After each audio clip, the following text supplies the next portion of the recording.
भक्तजनों, मैं राम सागर शास्त्री आप लोगों के समक्ष रखने जा रहा हूं एक प्रसंग, परशुराम चरित्र।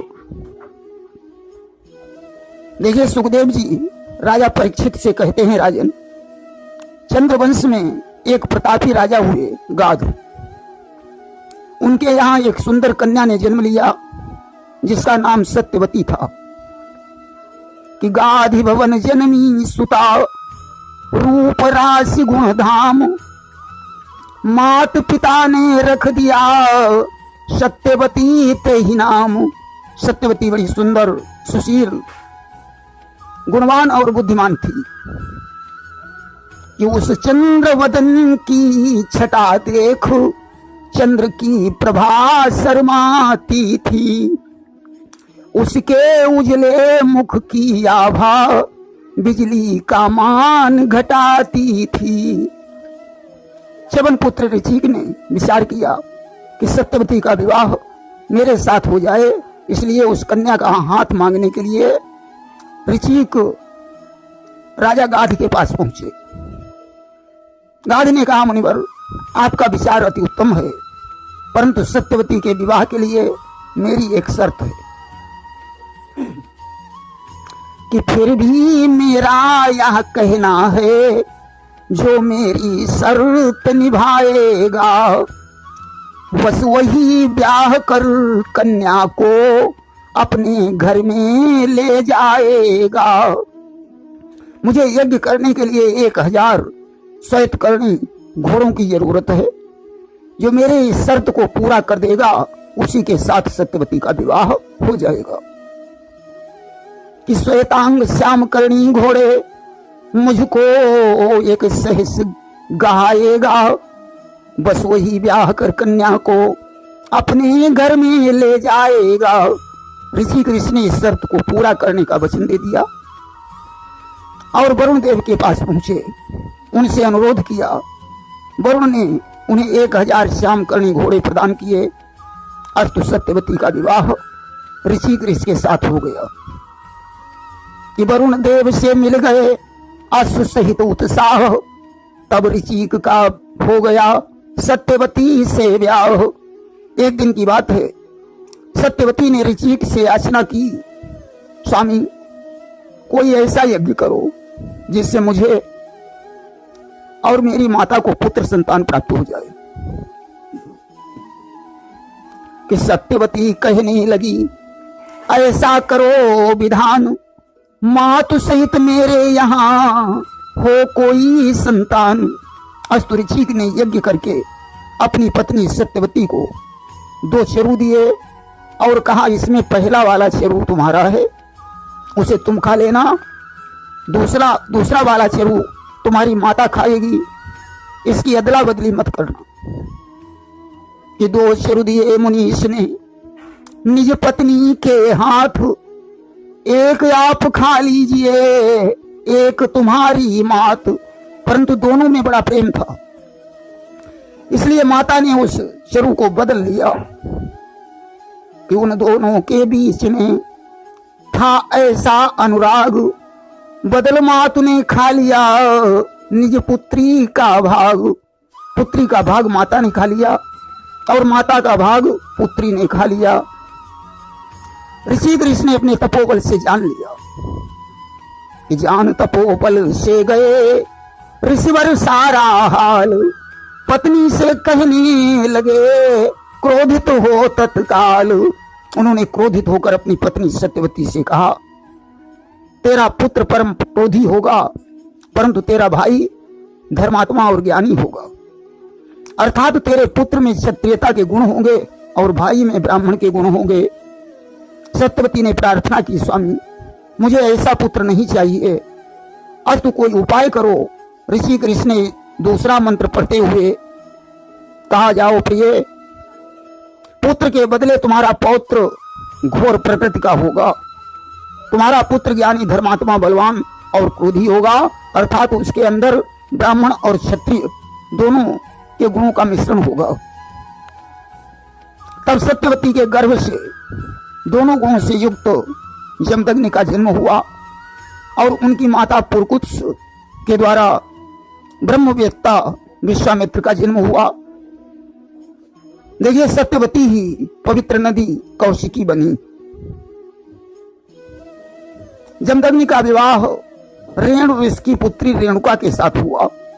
व्यास जी लिखते हैं कि तस्याम वै भार्गव ऋषे सुता वसुमदादया यवीयां जग्यत एतेषां राम इत्भिर्भी विश्रुता। रेणुका के गर्भ से जमदग्नि ऋषि ने वसुमान आदि 4 पुत्र पैदा किए, जिनमें परशुराम सबसे छोटे थे। उनका यश सारे संसार में प्रसिद्ध है कि वह ऋषि कुल में होने वाला तेजस्वी अंश ब्रह्म का था। जमदग्नि पिता कहलाते थे, माता का नाम रेणुका था। परशुराम जी भगवान के अंशावतार थे। वे योगी और बैरागी होकर भी धनुर्धारी थे, बाल ब्रह्मचारी थे, बड़े बलवान और युद्ध की कला में प्रवीण थे। देखिए, रेणुका की दूसरी बहन जिसका नाम सत्या था, उसका विवाह महिष्मति के राजा सहस्राबाहु के साथ हुआ था। सहस्राबाहु ने भगवान शंकर की तपस्या करके 1000 भुजाएं प्राप्त की थी। यह 7 द्वीपों का सम्राट था। एक बार सहस्राबाहु अपनी 1000 पत्नियों के सहित नर्मदा नदी में स्नान करने के लिए गया। वहां इसने अपनी 1000 भुजाएं फैलाकर नर्मदा की धार को रोक दिया। वहीं पास में रावण का शिविर था, वह डूबने लगा। रावण उस समय स्वयं दिग्विजय कर रहा था। वह सोच रहा था कोई लड़ने वाला मिले कि रण मद मत्तो फिर जग धावा, अप्रतिभट खोजत कतहु न पावा। आज उसे लड़ने का मौका मिल गया। उसने सहस्राबाहु को बुरा भला कहा। अस्त्र दोनों में युद्ध होने लगा। सहस्राबाहु ने रावण को पकड़ लिया और घर ले आया। बच्चों ने रावण के 10 शीशों पर दिए जलाए। पुलस्त्य जी के कहने पर सहस्राबाहु ने रावण को छोड़ दिया। देखिए, एक दिन की बात है, रेणुका ने अपनी बहन सत्या के घर गई। चलते समय रेणुका ने सत्या से कहा कि एक बार तुम भी मेरे घर आना। सत्या ने घमंड में आकर कहा, तुम दरिद्र ऋषि की पत्नी हो, मेरे यहाँ 56 प्रकार के व्यंजन हैं, तुम्हारे यहाँ कंद मूल फल के अलावा क्या मिल सकता है। रेणुका लज्जित होकर घर लौट आई और उसने यह बात अपने पति जमदग्नि को बताई। जमदग्नि ने कहा, देवी तुम धैर्य रखो, भगवान तुम्हारी कामना पूर्ण करेंगे। आज तो जमदग्नि ने राजा इंद्र से कामधेनु को प्राप्त कर लिया, जो सारी आवश्यकताओं को क्षणमात्र में पूरा कर देती थी। एक दिन की बात है, राजा सहस्राबाहु शिकार खेलने के लिए गया कि स एकदा तू मृगयायाम विचरन विपिने बने यदक्षया श्रम पदम जमदग्नि रूपा विशतो। शिकार खेलते खेलते वह दैव योग से जमदग्नि के आश्रम पर पहुंच गया। उन दिनों परशुराम जी आश्रम में नहीं थे कि बोले जमदग्नि नृपति ठहरो, मुश्किल है राह नजर आना, हो जाए आज सत्संग यहाँ, भोजन कर सुबह चले जाना। जमदग्नि ने सहस्राबाहु से कहा, राजन शाम हो गई है, अंधेरे में रास्ता भी नजर नहीं आएगा, इसलिए आज यहीं भोजन विश्राम करो, सुबह घर चले जाना। सहस्राबाहु ने कहा, मेरे पास सेना है, मैं अकेला नहीं हूं, और यहाँ कंद मूल फल के अलावा क्या खाने को मिल सकता है। जमदग्नि ने कहा, राजन सत्य कहते हो, यहाँ कंद मूल फल के सिवा क्या रखा है, परंतु फिर भी आप किसी प्रकार की चिंता न करें, आज आपकी मेहमानी में कमी नहीं आएगी। सहस्राबाहु ठहर गया। जमदग्नि ने आश्रम में बनी कामधेनु से कहा कि बेटी मेहमान पधारे हैं, उनका स्वागत सम्मान करो, रह जाए न त्रुटि मेहमानी में, ऐसा कुछ उचित विधान करो। बेटी घर में मेहमान आए हैं, उनके खाने पीने और लेटने का प्रबंध करो। कामधेनु ने क्षण मात्र में सारा प्रबंध कर दिया। राजा भोजन करते करते सोचने लगा चिंता छूटे खाने की और कमाने की, जो ऐसे भोले बाबा से कुंजी मिल जाए खजाने की। अरे ये गाय तो खजाने की कुंजी है, इसे तो मेरे पास होना चाहिए। जैसे तैसे भोजन करके सहस्राबाहु ने जमदग्नि से कहा, ऋषिराज आप तो योगी हैं, तुम्हारे पास इस गाय की क्या आवश्यकता है? मैं राजा हूं, मेरे यहाँ इसकी बहुत बड़ी आवश्यकता है कि इस कामधेनु को रखने में मतलब कुछ नहीं निकलता है। यह अगर हमारे पास रहे तो काम हमारा चलता है। कि रहती है भीड़ वहां प्रतिदिन, सैकड़ों अतिथि मेहमानों की, पड़ती है मांग घड़ी पल में कुल भोजन के सामानों की। इसलिए ऐसा करो, क्या गाय मुझे दे दो। जमदग्नि ने कहा, राजन कामधेनु भी तुम्हारी तरह मेहमान है, इसे मैं इंद्र से मांग लाया हूं। सहस्राबाहु ने जमदग्नि को धक्का दे दिया और जबरदस्ती गाय को खींच कर लेकर चल दिया। गाय ने अपनी माया से तमाम वीरों को उत्पन्न किया, किंतु वे सब मारे गए।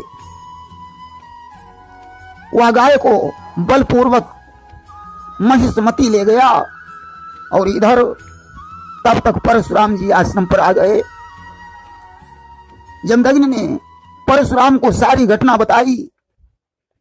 परशुराम ने अपना धनुष और फरसा उठाया और महिष्मति पर धावा बोल दिया। व्यास जी लिखते हैं कि तमापतंतम भृगुवर्य मोजसा धनुर्धरम बाण पर सदायुधम ऐणीय सर्वांबर मर्कधाम भीर युतम जटाभिर ददृशे पुरीं विशन। सहस्राबाहु अपने नगर में प्रवेश ही कर रहा था, तभी उसने देखा कि परशुराम जी बड़े वेग से उसकी ओर झपटे चले आ रहे हैं, जिनके हाथों में धनुष बाण और फरसा है। शरीर पर काला मृगचर्म है और जटाएं सूर्य की किरणों की तरह चमक रही हैं।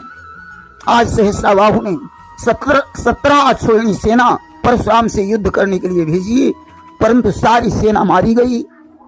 फिर इसने 500 धनुषों के द्वारा एक साथ बाण छोड़े। परशुराम ने अपने बाणों से उन्हें काट दिया। सहस्राबाहु पहाड़ और पेड़ों को लेकर परशुराम के ऊपर चलाने लगा। परशुराम ने अपने फरसे से उसकी भुजाएं काट डाली और आखिर में उसका शीश काट दिया। कि जब सहस्राबाहु से भृगुपति का संसार विदित संग्राम हुआ, आखिर में उस अभिमानी का घड़ियों में काम तमाम हुआ। सहस्राबाहु के 10,000 पुत्र थे, वे डरकर भाग गए। सजनों, सहस्राबाहु को मारकर कामधेनु को लेकर परशुराम जी पिता के पास लौटे। पिता ने कहा, सार्वभौम राजा का वध करना ब्रह्म हत्या से बढ़कर है, इसलिए तुम्हें तीर्थ यात्रा करनी चाहिए। परशुराम जी तीर्थ यात्रा करने चले गए और 1 वर्ष बाद तीर्थ यात्रा करके वापस लौटे। कदाचिद रेणुकायाता गंगायाम पद्म मालिनीम गंधर्वराजम क्रीडंत मप्सरोभिर्पश्यत। एक दिन रेणुका जल भरने के लिए गंगा तट पर गई। वहां उसने गंधर्वराज चित्ररथ को कमलों की माला पहनी हुए अप्सराओं के साथ विहार करते हुए देखा। रेणुका इस दृश्य को काफी देर तक देखती रही और आखिर में जल भरकर घर लौट आई।